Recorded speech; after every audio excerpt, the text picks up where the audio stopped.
Alright folks, this is Harris Sultan. I wasn't going to make another video this soon about the failed assassination attempt on President Trump's life, but here I am because the kind of things that are happening are inexcusable. Okay, let me admit that some of the theories being put forward are extremely difficult to debunk. I'm not going to sit here and invalidate your thoughts or intuition, so please don't think I'm being a Mr. Know-it-all. I have no explanation for why those two Secret Service or police snipers stood there looking at the shooter and didn't pull the trigger, or at least take Trump away just because they didn't know the guy on the roof pointing his gun at President Trump was hostile. Maybe they weren't sure, so they didn't pull the trigger. You know, we live in the world of police brutality and all, and Black Lives Matter, etc., even though the perpetrator wasn't black. Look, I don't have any explanation, but all I'm saying is jumping to conclusions is not good for America. This is probably why President Trump himself hasn't accused anyone yet. Why? Because he knows this could push America to civil war. Who the heck would want that? Are people so bored in their lives that they want to turn one of the greatest countries on earth into a war zone? So just hold on to your horses for a bit. And if they cover up the details, then I'm sure Trump would be in on it for, the greater good. Anyway, this video is about Corey Comparatore, who died a hero shielding his family from a hail of bullets. I think it's important to honor him and call out those who I usually agree with on a lot of things. Yes, I'm talking about Destiny, who is so anti-Trump that he's actually making fun of Corey's death, who was obviously a Trump supporter and was at the event with his family. When the gunshots were heard, he quickly shielded his wife and daughter and literally took a bullet for those he loved. Whatever his political views might be, you have to show not only empathy but also sympathy to a man who died being a good father and a husband. Those of you who have followed me long enough know that I also hate Putin, but is that reason enough to mock someone's death and even celebrate it like Destiny did? So how did it all start? We know Destiny suffers from Trump derangement syndrome. He once said on Piers Morgan's show that he would rather vote for Joe Biden's urn than Donald Trump. Have a listen. Destiny, you would vote for Joe Biden's urn with his ashes inside rather than Donald Trump. Listen, if they wheel that dude out and he's got an IV drip in him, I'm still voting for him over Donald Trump. If they literally wheel him out, you would still vote for him. Kamala Harris, Jill could walk out on stage with an urn saying, this is the president, okay? Joe Biden, okay? Here he is, and I say, man, this is really annoying. Destiny, you can't be serious. Although he made a joke, but if you watch him long enough, you know that no matter what, Destiny's mind is set on hating Trump. Okay, fair enough. As a voter, you can say these things, but where does that turn into hating your political rival so much that you start celebrating violence against them and even their supporters? The days of political rival assassinations are not just a relic of the past, but a stark reality in today's political environment. While leftists claim that the far right is dangerous and violent, and groups like the KKK and Proud Boys certainly have a notorious reputation, the moral high ground, however, is not exclusively theirs. The last Democratic president to be assassinated, John F. Kennedy, was killed by Lee Harvey Oswald, a far-left extremist with Marxist beliefs. Moreover, the last Democrat president who faced an assassination attempt was Bill Clinton, targeted by Francisco Martin Duran, an anti-government anarchist. This shows that political violence is not confined to one end of the spectrum, as evidenced by the recent assassination attempt on President Trump by a far-left radical. Leftists can no longer solely accuse the right wing of committing violence. Although, I admit, we don't have full confirmation of the ideology that motivated Thomas Matthew Crooks, a 20-year-old disturbed young man, to attempt to assassinate a former president. But the support he's receiving from prominent leftist commentators is very concerning. Crooks might not be your stereotypical blue-haired wokey, although he could be, without the blue hair, of course. But the fact that leftist commentators are celebrating this attack on Trump and the death of an innocent bystander undermines their claim that it is only the right wing that resorts to violence. This incident has exposed their hypocrisy like never before. So how did it all start? We were all shocked to see the far left's hateful posts about Trump turning into real-world actions. Destiny said, I am honestly conflicted on how I feel about the shooting, but we'll chat about it on stream tomorrow. Really? you should always feel bad and unequivocally condemn any violence on any political actor in a civilized democracy, lest you want the other side to celebrate assassination attempts on your favorite political candidate too. He got a lot of heat for it and came back with this. Let me clarify. When I say conflicted, what I mean is that I lean towards seeing it as a natural extension of the thing Trump and the MAGA kids support. So I don't think I have much sympathy about the attempt enough to chastise people celebrating it. So classic gaslighting. But okay, I could still look the other way, because with this tweet he's actually saying that the conservatives promote violence and this is the result of it. Yes, some average conservative on the street might have said borderline violent things, but when people in power or in a suit and tie talk like this, then this is what we call promoting and encouraging violence.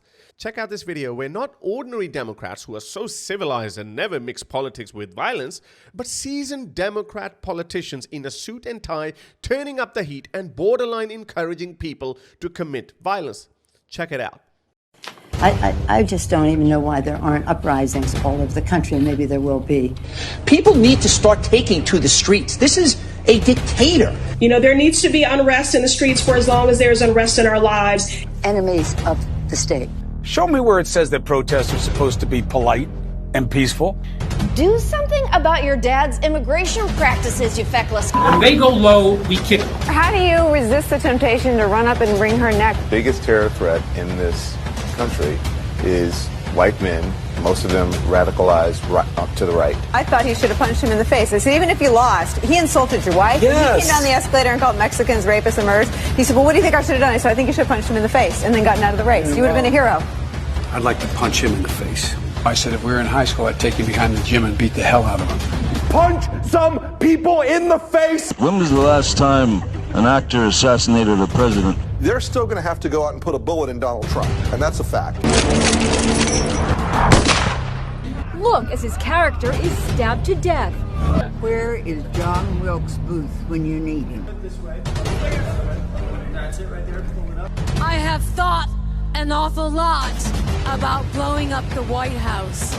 A Missouri state senator is under investigation by the Secret Service after saying she hopes President Trump is assassinated. I will go and take Trump out tonight. And if you see anybody from that cabinet in a restaurant, in a department store, at a gasoline station, you get out and you create a crowd. And you push back on them. And you tell them they're not welcome anymore, anywhere. And sadly, the domestic enemies to our voting system and our honoring our Constitution are right at 1600 Pennsylvania Avenue. They're not going to stop before Election Day in November, and they're not going to stop after Election Day. And that should be, everyone should take note of that on both levels, that this isn't, they're not going to let up, and they should not. If you think we're rallying now, you ain't seen nothing yet. I also have my reservations against Trump's charged up speech that caused the January 6th event, but Destiny replied with, well, you do that too. First of all, January 6th was bad, but nothing like this. But secondly, since when did two wrongs make a right? Anyway, Destiny ended it with this tweet that he'll condemn this once the Republicans condemn the so-called insurrection. Anyway, it doesn't matter. Destiny has already accepted that in the current US climate, since there are no two reasonable parties, everything is fair. So when Lawrence Southern said, I think there is a reasonable middle ground where you can think all forms of political violence are bad, Destiny replied with, a reasonable middle ground implies a reasonable party on both sides of the conversation. And right now, there aren't two reasonable parties in the USA. I don't want to put words in his mouth, but it seems he's implying that political violence is acceptable in the current American political climate since there are no two reasonable political parties. But hold on, Destiny is not finished yet. The reason I felt compelled to make this video is because of Corey. When we discovered the identity of the victim of this senseless violence, instead of expressing sympathy and sorrow for a man who was merely attending a political rally, a right in any democracy, Destiny launched a scathing attack on this guy. First, he started with, a stray bullet got him. I don't feel any sympathy. When people pushed him, he doubled down by finding out his political views like this one, where he responded to a hypothetical on who would you rather save from a burning building. He said, Putin. People who have followed me long enough would know how much I despise Putin, but is that a reason to celebrate someone's death? Obviously not. Destiny is just doubling down on his stupidity rather than taking a moment, maybe logging off social media and coming back with an apology. But no, he's letting his hate and TDS run wild. Instead, he mocked his death and made a joke out of it. I think this is atrocious behavior, but I guess we live in such a weird alternate reality that is social media that we are bound to unravel and have a meltdown at some point in our lives. I wonder how my meltdown would look like. I sincerely hope not like this. People like Destiny are very smart and intelligent and debate on almost a daily basis on many controversial issues. Therefore, I think it must take its toll at some point. I used to debate with religious apologists all the time, and I can empathize with the kind of pressure debaters like Destiny and other social media stars have to go through, where we get constant berating, belittling, death threats, and threats to the lives of our family members. So of course, something's got to give. This is the reason why I no longer debate with people. I just give my 10 cents. Although it's not perfect, I say it and I move on. Maybe this is what people like Destiny should also do from time to time. Defending Israel and attracting a swarm of pro-Palestine haters is not an easy job. It's going to take its toll. And on top of that, he's very anti-Trump. And consequently, pro-Trumpers would keep attacking him to the point that he's so angry that he would resort to something like celebrating violence against Trump and his supporters. I don't think this is the real Destiny. I know he's better than this, but I hope that he comes back with an apology when the dust settles. Because everyone has political views that other people find abhorrent or unforgivable. But we wouldn't want people to kill us for our views or celebrate violence against us because of our views. In the end, I want to pay tribute to Corey Comparatore by reading a post made by his daughter, Allison. Yesterday, time stopped, and when it started again, my family and I started living a real-life nightmare. What was supposed to be an exciting day that we had all looked forward to, especially my dad, turned into the most traumatizing experiences someone could imagine. I know the media will cover this event, and I'm going to try my best to stay away from looking at everything, especially because I've already seen and lived through it in real time. But I want everyone to know what the media will not cover, will not say anything about him. He was the best dad a girl could ever ask for. My sister and I never needed for anything. You call, he would answer, and he would do whatever it is you needed. And if he didn't know how, he would figure out how. I cannot imagine what Corey's family members are going through, and the last thing they would want to see is someone like Destiny berating him or making fun of him. But I guess the internet makes people say and do things they wouldn't in real life. This is a sad world indeed. I hope you liked today's video. If you'd like me to continue making videos like these, then you can support me by becoming a patron on patreon.com/Sultan, or you can buy me a coffee on buymeacoffee.com/Sultan. Until next time, ta-ra. If you'd like to support my work, you can become my patron by going to patreon.com/Sultan, or you can simply buy me a coffee.